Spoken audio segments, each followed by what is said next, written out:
시청자 여러분 안녕하십니까? 한 주간의 한인사회 주요 소식을 정리해드리는 KBN 뉴스 주간 브리핑입니다. 이번 주 첫 소식입니다. 연방 국무부가 12월 영주권 문호를 발표했습니다. 지난달까지 답답한 흐름을 이어가던 취업 이민은 소폭 진전됐지만 가족 이민은 다음 달에도 대부분 동결됐습니다. 국무부가 지난 14일 발표한 2025년 12월 영주권 문호에 따르면 취업이민 2순위와 3순위 숙련, 비숙련직, 그리고 4순위 비자 발급 우선일자가 일제히 진전했습니다. 취업이민 2순위 비자 발급 우선일자는 2023년 12월 1일에서 2024년 2월 1일로 2개월 진전했고, 3순위 숙련직의 경우 2023년 4월 1일에서 2023년 4월 15일로 2주 당겨졌으며, 3순위 비숙련직의 비자 발급 우선일자 역시 2021년 8월 1일로 2주 진전했습니다. 취업이민 4순위 특별이민 종교이민 부분의 경우 비자 발급 우선일자가 2020년 7월 1일에서 2020년 9월 1일로 2개월 진전했습니다. 다만 취업이민 전순위 문호의 접수 가능 우선일자는 일제히 동결됐습니다. 현재 취업이민 1순위와 5순위는 비자 발급과 접수 가능 우선일자가 모두 오픈 상태를 유지 중입니다. 반면 12월 가족이민 문호는 거의 움직임이 없었습니다. 영주권자의 배우자와 미성년 자녀 등 직계가족이 대상인 이 A순위만 영주권 접수 가능 우선일자가 기존 2025년 10월 22일에서 2025년 11월 22일로 한 달 앞당겨졌습니다. 비자 발급 우선일자는 동결됐습니다. 가족이민 1순위, 가족이민 2B순위, 3순위, 4순위 문호는 접수 가능 우선일자와 비자 발급 우선일자가 모두 동결됐습니다. 연방정부가 이민심사관들의 권한을 확대하는 내용의 공적부조 개정안을 발표했습니다. 영주권 신청자가 메디케이드나 식량, 주거보조 등 정부 지원 프로그램을 이용한 경우 영주권 신청을 거부할 수 있도록 하고 있습니다. 연방국토안보부가 17일 발표한 공적부조 개정안은 바이든 행정부 당시 만들어진 현행 규정을 폐기하고 이민심사관이 정부 지원에 의존한 이민자의 영주권 신청을 거부할 수 있도록 권한을 부여하는 것이 골자입니다. 개정안은 오늘부터 관보에 게시돼 30일간 여론 수렴을 거쳐 최종 확정될 예정입니다. 개정안은 트럼프 1기 행정부 때 시행된 정책을 완전히 부활시키는 것은 아니지만 이민심사관에게 폭넓은 재량을 부여함으로써 영주권 등의 심사에서 불이익이 될 수 있는 공적 부조의 범위를 대폭 확대하려는 목적으로 풀이됩니다. 다만 구체적으로 공적 부조 대상이 되는 지원 프로그램 세부 목록 및 기준 등은 아직 제시되지 않았습니다. 공적 부조는 영주권 신청자 등을 대상으로 미래의 공공혜택에 의존할지 여부를 판단하는 심사입니다. 2022년 도입된 현행 공적부조 규정은 생활비 보조금, 빈곤가정 임시 지원 등 정부의 직접적인 현금 지원을 받았을 경우에 영주권 취득에 제한을 받을 수 있습니다. 그러나 개정안은 현행 규정을 폐지하고 이민심사관에게 영주권 등의 심사에서 공적부조 대상자이거나 될 가능성이 있는지 등을 판단하는 권한을 더 부여하겠다는 것입니다. 지난 트럼프 1기 행정부 당시 현금 지원 외에도 메디케이드나 푸드스탬프, 섹션 8 주거비 지원 등 비연금성 지원도 공적 부조에 포함시켜 영주권 기각 사유로 삼을 수 있도록 했지만 바이든 행정부에서 폐기된 바 있습니다. 정부는 새롭게 도입되는 공적 부조 규정으로 인해 메디케이드와 기타 혜택 프로그램에서 탈퇴하는 이들이 늘어 연방 정부가 연간 89억 7천만 달러를 절약할 것으로 추산했습니다. 지난 주말 노스캐롤라이나 샬럿에서 벌어진 대규모 불법 이민자 단속에서 한인이 운영하는 슈퍼마켓도 단속의 대상이 됐던 것으로 확인됐습니다. 직원 다수가 체포됐고 절반 이상이 다음 날 출근을 하지 못한 것으로 알려졌습니다. 뉴욕타임스에 따르면 지난 주말 이민당국이 불법 이민자 체포 작전을 펼치는 과정에선 식료품 체인점 슈퍼 G마트도 피해를 봤습니다. 이 마트는 노스캐롤라이나주의 식료품 체인으로 한국계 이민자인 피터 한의 가족이 운영하고 있는 사업체입니다. 한 씨는 지난 주말 파인빌 지점에서 국경 순찰대에 단속이 있었고 이로 인해 직원 80명 중 절반 이상이 다음날 결근했다고 말했습니다. 지난 15일 오후 2시께 해당 지점에선 직원 5명이 주차장에서 건물로 카트를 들여오던 중 SUV 차량 여러 대가 그들 앞에 멈춰섰고 차에서 무장한 요원들이 내려 직원들을 체포하기 시작했습니다. 국경순찰대 요원 2명은 20대 직원 1명을 가게 밖으로 끌고 가 콘크리트 바닥에 얼굴을 짓누른 뒤 차량 뒷좌석에 태웠고 또 다른 직원 2명도 연행했다고 합니다. 한 씨는 당시 고객들이 비명을 질렀으며 고등학생인 일부 계산원들은 위협을 느껴 화장실에 숨어 있었다고 당시 상황을 설명했습니다. 한편 주말 펼쳐진 단속에서 체포된 불법 이민자는 당초 알려진 80여 명보다 훨씬 많은 130여 명으로 알려졌습니다. 국토안보부의 트리샤 맥러플린 차관은 성명에서 국경수비대 단속원들이 이민법을 위반한 130여 명의 불법 외국인 이민자들을 체포했다고 발표했습니다. 이민당국은 체포된 사람들 가운데 갱단원들과 폭력 조직, 상점 좀도둑, 기타 범죄 기록을 가진 용의자들이 포함됐다고 밝혔지만 그들 중 몇 명이 형이 확정됐는지, 기소가 됐는지, 기타 범죄 전력이 입증된 사람이 몇 명인지 등 자세한 이야기는 하지 않았습니다. IC 요원들이 뉴욕 퀸즈 지역 아파트를 습격해 체포작전을 펼치는 영상이 공개됐습니다. 해당 아파트엔 이민 당국이 찾던 인물은 살고 있지 않았으며 요원들은 엉뚱한 사람들을 공포에 떨게 했습니다. 뉴욕 이민연합은 어제 지난 13일 퀸즈 지역에서 진행된 IC 체포작전 영상을 공개했습니다.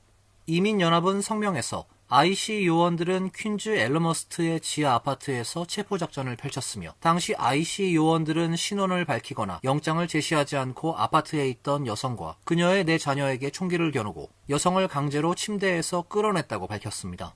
공개된 집 외부 영상에는 복면을 쓴 요원과 마스크를 벗은 요원들이 조끼와 헬멧을 착용하고 있었으며 또 다른 요원들은 방패를 들고 있었습니다. 요원들은 손전등을 들고 지하 유닛의 문을 강제로 열었고 이어 손전등은 여성을 비췄고 요원은 방으로 진입하며 손들어 바보야라고 외쳤습니다.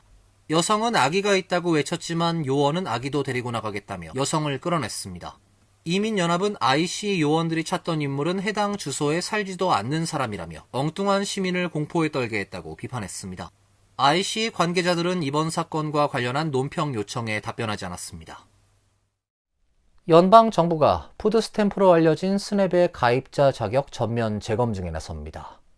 지원 프로그램 예산이 1,000억 달러에 달하는 만큼 부정수급과 사기 단속을 강화하겠다는 조치입니다. 정치 전문 매체 폴리티코는 14일 연방 농무부가 부정수급 등 사기 단속을 명목으로 스냅 재가입 절차를 추진할 것이라고 보도했습니다. 농무부 브룩 롤린스 장관은 스냅 프로그램 혜택을 원하는 모든 사람에게 재가입 절차를 요구할 계획이라며 납세자의 세금으로 운영되는 만큼 복지 혜택 없이는 살아가기 어려운 취약계층인지 여부를 확인할 것이라고 밝혔습니다. 롤린스 장관은 프로그램 재가입 일정과 가입 자격 기준 개편안을 몇 주 내에 발표할 것이라고 밝혔습니다. 농무부가 실제로 재가입 절차에 도입할 경우 기존 가입자들에게 불편과 혼선 등이 발생할 것으로 전망됩니다. 농무부에 따르면 2024 회계연도 기준 스냅 예산은 1,000억 달러에 달합니다. 농무부는 이번 정상화 과정에서 부정수급 방지와 사기 단속을 강화하겠다는 방침입니다. 현재 농무부는 허위 신청자의 부정수급, EBT를 통한 현금 전환, EBT 개인정보 도용 등 사기 행위에 대해 단속을 벌이고 있습니다. 롤린스 장관은 29개 주가 제공한 자료를 인용해 이미 사망한 사람과 어린이 18만 6천 명이 여전히 지원 프로그램 지원금을 받고 있는 것으로 나타났다고 밝힌 바 있습니다. 사회보장연금 기금이 향후 7년 내에 고갈될 위험에 놓이면서 고소득 연금 수령자의 생활비 조정 인상률에 상한을 두는 방안이 검토되고 있습니다. 사회보장연금 신탁기금은 2032년 말부터 고갈이 시작될 것으로 전망됩니다. 뉴스위크는 의회가 대응책을 마련하지 않을 경우 그 시점부터 모든 연금이 약 24% 삭감될 수 있어 매달 연금에 의존하는 5천만 명이 넘는 은퇴자들에게 심각한 충격이 불가피하다고 보도했습니다. 정부는 대상자의 연금 인상률의 상한을 도입하겠다는 방침입니다. 연방예산위원회는 최근 보고서에서 연금 수령자 상위 25%에게만 인상률 상한제를 도입하는 방안을 제시했습니다. 예를 들어 조정 인상률이 2%일 때 연간 5만 달러를 받는 수급자는 원래 연간 1,000달러가 오르지만 상한제를 받는 수령자의 인상폭을 900달러로 설정하겠다는 것입니다. 보고서에 따르면 이 제도를 도입하면 향후 10년간 약 1,150억 달러의 연금 지출을 절감할 수 있는 것으로 추산됩니다. 사회보장제도의 장기 재정 적자 약 10%를 해소하는 효과입니다. 다만 연간 4만 5천 달러 이하를 받는 대다수 은퇴자는 지금과 똑같이 인상률 적용을 받습니다. 이 외에도 연방의회에서는 인상률 상한제 외에도 다양한 대안이 논의되고 있습니다. 민주당은 연 40만 달러 이상의 고소득자에게 사회보장세 부담을 늘리는 방안을 추진하고 있으며 초당파 의원들은 연금 기금을 주식 채권 등 다양한 자산에 투자해 수익을 높이는 방안도 제안하고 있습니다. 내년도 메디케어 파트 B 보험료가 약 10% 인상됩니다. 본인 부담금도 26달러 오른 283달러가 됩니다. CMS가 최근 발표한 2026년 메디케어 파트 A, B 보험료 및 본인 부담금에 따르면 내년 파트 B 월 보험료는 202.9달러로 책정됐습니다. 올해 보험료 185달러보다 17.9달러, 9.7% 인상된 금액이며 올해 인상폭의 2배 수준입니다. 올해 보험료는 지난해 174.7달러에서 10.3달러 올랐습니다. 파트 B 본인 부담금은 283달러로 올해보다 26달러 상승합니다. 파트 B는 의사 진료, 예방검진, 실험실 검사, 구급차 서비스 등 외래 진료와 관련된 의료 서비스를 커버합니다. 서비스국은 내년 보험료 인상과 관련해 의료 서비스 가격 상승과 이용량 증가 추산치를 반영한 결과라고 설명했습니다. 한편 파트 A 2번 본인 부담금도 인상됩니다. 내년 입원 첫 60일 동안 환자가 부담해야 하는 금액은 1,736달러로 올해보다 60달러 오르게 됩니다. 입원 61일부터 90일 차에는 하루 434달러를 부담해야 하며 91일 이후엔 라이프타임 리저브 적용에 따라 하루 868달러의 부담금이 부과됩니다. 올해 부담금은 각각 419달러와 838달러였습니다. 시애틀의 대형 한인교회에서 재정 담당 전도사가 100만 달러에 달하는 교회 돈을 개인적으로 횡령한 사실이 드러났습니다. 전도사는 10만 달러 상당의 골드바를 수차례 구입하고 회계장부를 조작해 교회 자금을 빼돌렸습니다. 미주 한국일보 보도에 따르면 시애틀 형제교회는 지난 16일 열린 공동의회에서 이 교회의 재정을 담당했던 성모 전도사가 교회 자금으로 골드바를 구입하고 이와 별도로 100만여 달러를 횡령한 사실이 드러났다고 밝혔습니다. 성 전도사는 교회 재정을 담당하는 사역자로 일하면서 지난 7년간 치밀하게 장부를 조작하는 등의 수법으로 자금을 횡령한 것으로 밝혀졌습니다. 형제교회 관계자 등에 따르면 교회와 부속 학교의 재정을 담당했던 성 전도사는 교회 비즈니스 카드를 사용해 코스코에서 여러 차례에 걸쳐 총 10만 달러 상당의 골드바를 구입한 것으로 드러났습니다. 교회 측은 지난 여름 성 전도사의 교회 자금 유용 사실을 인지한 뒤 당회를 열어 해임하고 추가 횡령 여부를 확인하기 위해 진상조사위원회를 구성했습니다.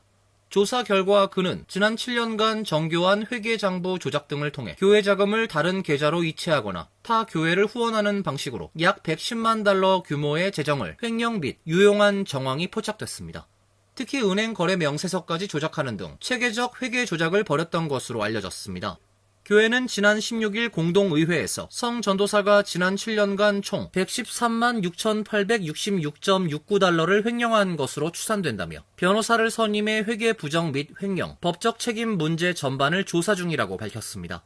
시애틀 형제교회는 지난 9월 열린 창립 54주년 감사 예배에 모인 교인 수가 2천여 명에 달하는 등 서북미 지역의 최대 규모 한인교회로 알려져 있습니다. 이상으로 KBN 뉴스 주간 브리핑을 마칩니다. KBN과 함께 즐거운 주말 되시길 바랍니다.